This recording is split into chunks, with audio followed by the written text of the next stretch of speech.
View, tidak terasa kita sudah di segmen terakhir. Terima kasih Anda masih bersama kami. Kita akan melanjutkan bincang-bincang dengan Mas Isnur, Ketua YLBHI ya. Mas, ini kan Ya, walau RUU KUHP belum disahkan ya, tapi kan sudah banyak korban dengan penerapan hukum yang sangat luar biasa iya, iya. subjektif ini ya. Mm-mm. Anda melihatnya seperti apa? Iya, ada permasalahan besar dalam penegakan hukum. Pertama, dari segi undang-undang itu sendiri, banyak undang-undang yang karet ya, yang multitafsir dan sangat mudah digunakan dengan semena-mena. Misalnya Undang-Undang ITE itu kan sangat semena-mena dalam normanya sendiri, sangat karet gitu.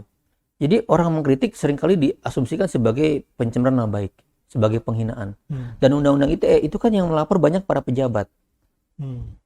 Jadi para pejabat mengkriminalkan jurnalis, mengkriminalkan aktivis, mengkriminalkan rakyat biasa gitu. Penggunaannya digunakan oleh para pejabat membungkam Di wilayah daerah ya. di daerah seperti itu. Itu banyak banget. Dan kita nggak pernah tiba-tiba besok kita asal kita mengkritik itu ya, Twitter atau IG atau Facebook itu kena langsung. Itu biasanya terkait dengan aktivitas pertambangan atau Banyak perusahaan-perusahaan gitu ya. sekali. Atau ada hal-hal yang sederhana. Hmm. Hal yang sederhana misalnya curhat soal dulu ada Bu Prita curhat soal anaknya yang yang sakit misalnya di rumah sakit pelayanan kena gitu.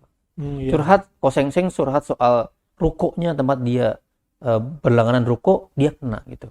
Itu sangat banyak kayak gitu kena tuh. Jadi ya hal-hal remeh-temeh, hal-hal yang harusnya nggak dipidana jadi dipidana gitu. Dan itu juga beriringan dengan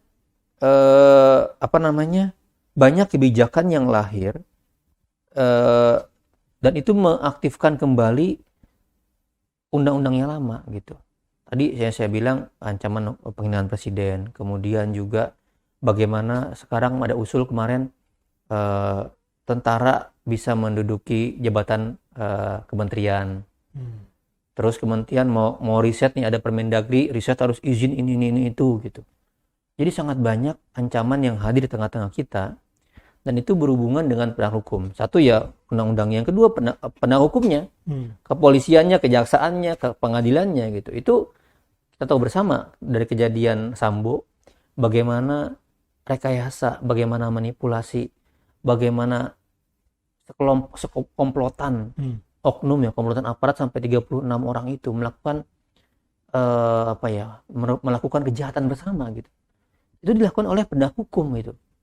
Itu menggambarkan yang juga LBH sering terima pengaduan dari masyarakat.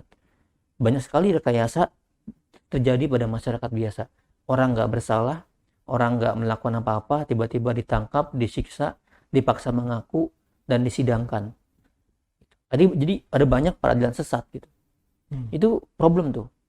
Kita menemukan banyak korban-korban penyiksaan seperti itu gitu. Makanya kasus kejadian, ingat nggak Rian dari Jombang? Ada orang ditahan udah bertahun-tahun, dituduh membunuh, terus dia mengakui bahwa saya pembunuhnya, si Rian dari Jombang ini.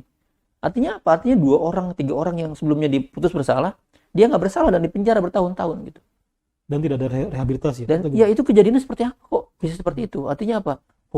Penegak hukum tidak hati-hati, serampangan, bahkan melakukan rekayasa dalam penegakan hukumnya gitu. Yang keempat, masyarakatnya. Masyarakat ini budayanya kan budaya karena banyak orang nggak percaya sama hukum. Akhirnya apa? Kalau ada tanda kutip ya tersangka pencuri, main gebugin, bakar, itu artinya apa? Artinya masyarakat sudah pada tahap tidak percaya hukum lagi. Main hukum sendiri. Yang terjadi adalah chaos. Terjadi adalah hukum rimba di lapangan gitu. Ini tentu sangat disayangkan ya, karena kita pilih presiden 5 tahun sekali melalui proses demokrasi, tapi Persis.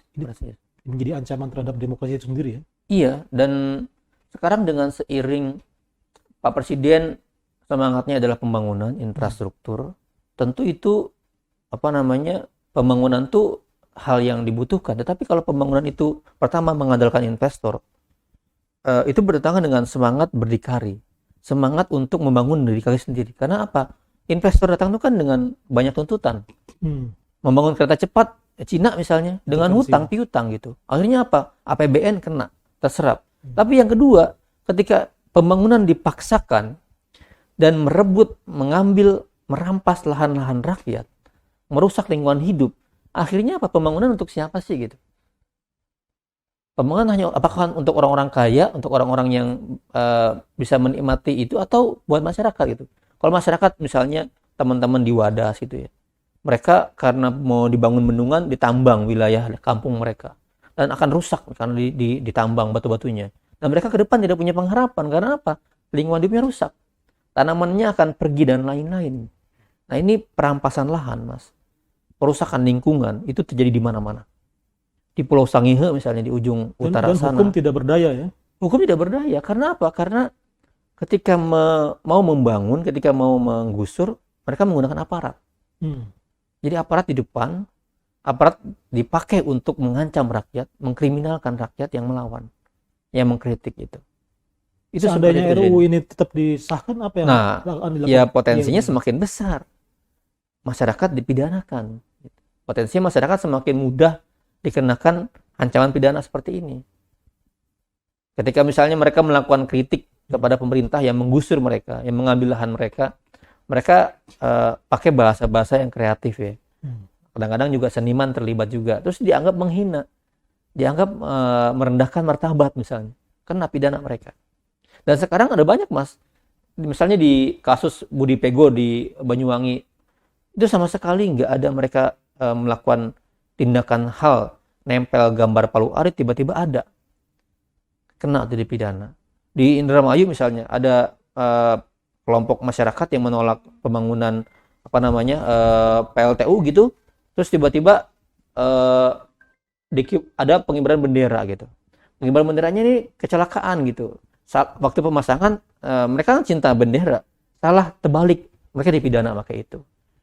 Di Kodingareng misalnya di Makassar, ada nelayan yang menolak penambangan pasir di tengah laut karena laut jadi rusak gitu ya. Mereka dikasih lah amplop sama perusahaan, mereka nggak terima, amplopnya disobek. Nggak suka. Di dalamnya ada uangnya, di dalamnya ada uangnya rupanya. Nah gara-gara itu mereka dituduh menyobek atau merusak uang, dipidana pakai itu coba. Jadi semuanya selalu berakhir dengan penjara gitu. Akhirnya Baru hukum akan senang gitu ya. Akhirnya sepertinya hukum menjadi alat buat membungkam masyarakat gitu. Itu yang masyarakat rasakan sekarang ya. Demikian. Dan sekarang kita bisa melihat lah bagaimana pelajaran kasusnya Sambo ini ya. Betapa hukum bisa dipermainkan. Terserah semau-maunya penegak hukum gitu. Ada konklusi yang ingin disampaikan pada masyarakat? Kita Iya. sudah di penghujung acara. Oke. Kita harus berhati-hati. Kita harus dengan seksama terlibat atau kemudian mengkritik, karena hukum itu bisa jadi menjerat kita semua. Semua hal kehidupan kita diatur oleh hukum. Dan hukum bisa menjerat siapapun. Dan negara membayar aparat hukum dengan gaji supaya memproses hukum kita. Nah kalau kita nggak hati-hati, kalau kita nggak mengkritik, kita nggak terlibat dalam ancaman-ancaman yang akan datang, kita akan kena besok. Semua bisa kena. Baik, terima kasih Mas Isnur. Pemirsa, demikian perbincangan saya dengan Ketua YLBH ya, Mas Muhammad Isnur. Kita akan berjumpa lagi dengan tema yang lebih menarik lagi tentunya. Tetap bersama kami. Assalamualaikum warahmatullahi wabarakatuh. Waalaikumsalam.